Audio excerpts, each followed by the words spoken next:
94.3 The Dude is very grateful to our men and women in uniform. We're proud to recognize local members of our military by turning the spotlight on them right now in our Soldier Salute. Hey, welcome to the Soldier Salute. I'm Ethan James, and today we're going to be talking to the Chief Executive Officer of the General's Hot Sauce and United States Navy veteran, Dan Ballister. Dan, thanks so much for being on the call-in with me today. Thanks so much for your service. Tell me a little bit about yourself and what led you to join the United States Navy when you did. Sure. I was born and raised in western New York, the Rochester area, but I grew up in a southern household as my mom is from Union, South Carolina. My father was in the Air Force Reserve throughout most of my childhood, and I always thought that was the coolest thing, that he was on a team and he wore a uniform. And it always sort of resonated with me, and in some way, somehow, I think I always knew that I was going to wind up being in the military after watching everything my dad did. You had to have been really proud of that. That's exactly right. And even as a little guy, when I was 7, 8, 9 years old, to see him walk in the door on Sunday night after having spent the weekend away from us, which, of course, none of us liked, you see this Superman walking in the door in his uniform, and when you're 7 years old, all you want to do is quiz him about what he did while he was gone for 2.5 days. And just to hear those stories about, working with aircraft, working with the teams of guys that he worked with, and everything that he was doing when he was away from us, we figured if he wasn't with us, it had to be something really cool. As it turns out, it was, and it just always stuck with me. And I guess at some point I realized I wanted to be on the team too. Dan, you graduated from the United States Naval Academy, the second oldest U.S. service academy in the United States. It primarily commissions Marine Corps officers or Navy officers. What a prestigious place to be and a prestigious accomplishment in your life. Tell us a little bit about the Naval Academy. Definitely the hardest thing I've ever done. 4 years that feels like 40 years. But along the way, you pick up some things that you know are going to be part of your life forever. You build good habits around doing things quickly. You make great friendships with the people that you're going through that grind with for 4 years, whether it's plebe summer, your freshman year, or the academic grind of all 4 years. And at some points, as you go through your 4 years as a young student, you also get exposure to important words that maybe you don't quite realize how important they are. I'm talking about words like leadership and integrity and honor and accountability. And I think you just build a lot of really good habits about some of those big words that just trickle into your life every day and help you build good lifelong habits. And even now, I constantly find myself thinking back to some of those habits that I learned about being 10 minutes early and making sure that you're never late for things, or at least trying to never be late, and answering questions when somebody asks you one, and being accountable for what you do and not making excuses. Just lifelong habits that just get baked into you at a very young age. Dan, you graduated from the United States Naval Academy. You said earlier it was one of the hardest things that you've ever done. You had to have learned so many things from such a prestigious school that probably still apply to your life today. Tell me about some of those life lessons that you still hold on to today. You're right. You do hold on to those life lessons. And I think maybe the most important one of all, certainly as a young officer in the military, was listen to your senior NCOs, because they have the experience. And although you have the rank, you don't have the experience. And that's something that spills over into everything you do in your life, I think. Listen to the people that know more than you. But you learn important things about the value of team over self. It's not about you. It's about the team, and it's about you playing your role on, or when appropriate, leading that team. And I think when you're constantly reminded of simple, basic things like accountability and not trying to make excuses for what you do or don't do, and just own up to who you are and what you're all about, it makes your life that much easier. Thank you to Resource Financial Services for providing an Orca tumbler for this week's featured soldier. Proud to offer military personnel zero lender fee mortgages. ResourceVALoans.com. Dan, thanks again for being on the call-in with me today. Thanks so much for your service. You were a surface warfare officer in the United States Navy. I've never actually had the privilege of interviewing a surface warfare officer, and I don't actually know anything about the MOS. For all of us that don't know a lot about this MOS, tell us a little bit about it. Surface warfare, life on ships. Ships run like small companies. You've got a commanding officer, an executive officer, and about a half a dozen different departments, and then a half a dozen different officers working within each of those departments. And life at sea is all about routine. And frankly, it's all about never-ending work. You go to sea, what else are you going to do? You're going to do your job, and you're going to stand your watch. You're sort of always on. But it's also a very special place to be. You know, if you've got the 4 to 8 watch in the morning, and you're up in the pilot house, and you see the sun coming up, and you're out in the middle of nowhere, and there's porpoises swimming along at the bow of the ship as you make 12 knots through the water, it can be a very magical place.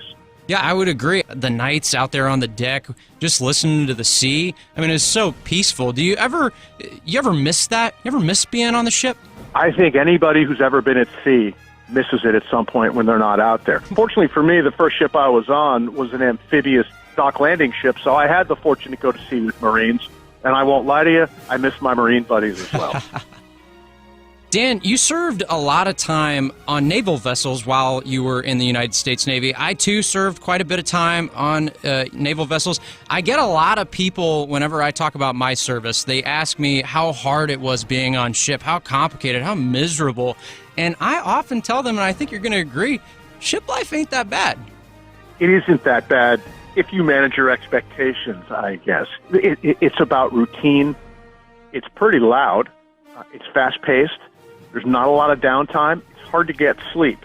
And if you can get 3 or 4 hours of uninterrupted sleep in a 24-hour cycle, that's a small victory. But there's also a nonstop, constant state of teamwork. Because no engine room runs without a crew down there working together. Right. No pilot house runs without a crew up on their watch stations as lookouts or helmsmen or conning officers. It's a completely connected 24/7, always-on environment. And when you realize that you're a part of that team, it forces you to make sure you hold up your end of the deal.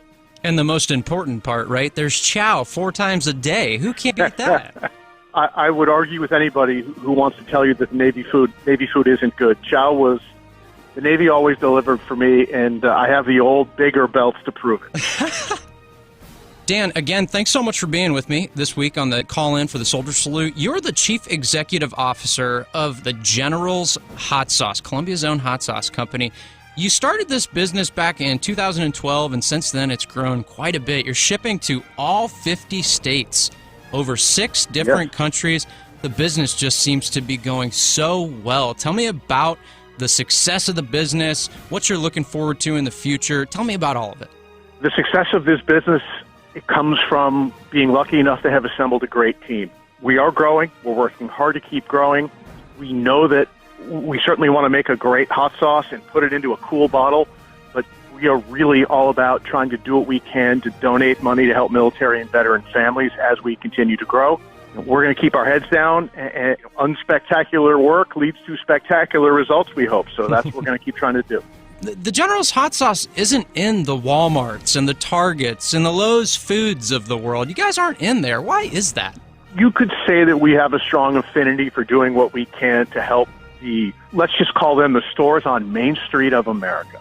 The overwhelming majority of our retail partners around the country, in all 50 states, as you mentioned, are gourmet and specialty stores owned by families, owned by local leaders in small towns around the country. That's powerful. And maybe there's a time and a place where we start to have conversations with some of these larger players, but not at the expense of jeopardizing the opportunities for the partners that we have now. And we're really proud to be partnered with so many great community leaders who are also fantastic business people, too.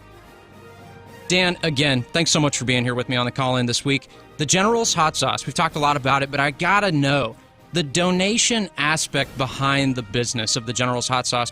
There's every business out there, right? Trying to donate to this, trying to donate to that, making sure that their brand looks good. But your story behind why you guys decide to donate is really what's so powerful to me. Tell me about it. We actually had sort of settled on the idea that we wanted to try to start a company to donate money back to help military and veteran families before we knew we were going to be involved with a hot sauce.